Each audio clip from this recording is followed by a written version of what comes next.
All right, so night one of the NFL draft is officially in the books. Let's talk about the quarterbacks for a little bit here. And Cam Ward goes number one as expected. That was the pick all along. Good for the Tennessee Titans. They get a quarterback they believe that they can build around, that they hope Brian Callahan can develop. Love the pick. It's what they should have done. And the New York Giants.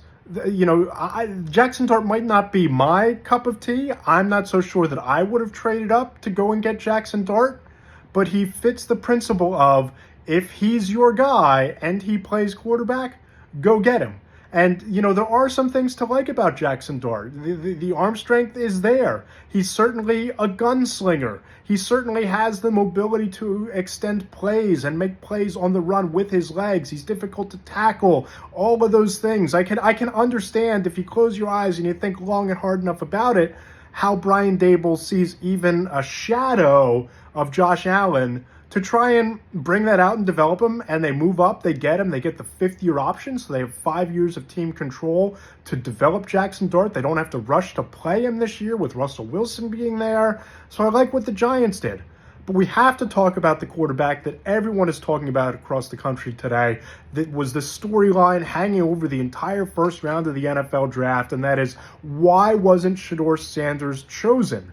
And listen, if you read my final rumors and buzz column late Wednesday night going into Thursday, the sense that I had around the league from conversations with agents who represent other players who were on top 30 visits at the same time as Shedeur Sanders, from talking to executives around the league of teams who needed quarterbacks, who might have been in Colorado for the pro day, there was a certain arrogance of how Shedeur Sanders carried himself in meetings towards coaches, towards the other players who were in town with him at the time. And, listen, let's just be real honest about Shedeur Sanders' tape.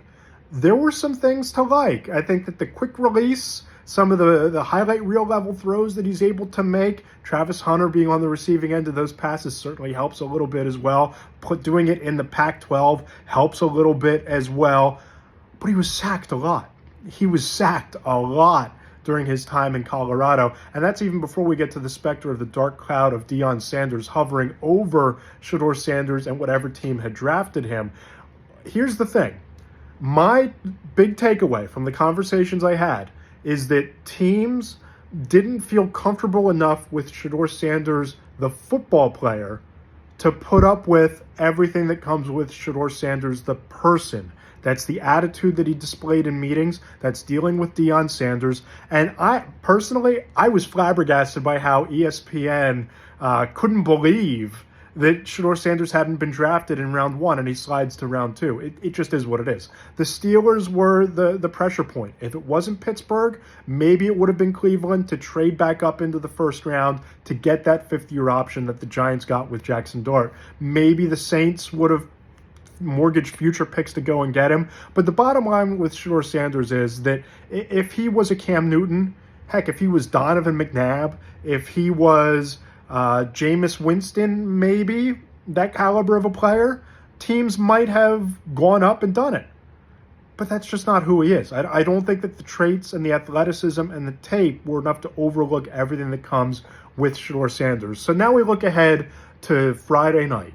And Cleveland could sit there and take him at 33. They could also take Jalen Milroe, whose stock was surging leading up to the NFL draft. I could see Jalen Milroe getting picked before Shedeur Sanders. You could see a team like the New Orleans Saints maybe trying to trade back into round two. But quarterbacks going in round two are a lot rarer than quarterbacks going in round one. So it's going to be fascinating to watch how this plays out. 2 quarterbacks off the board already. We'll see what happens the rest of the night.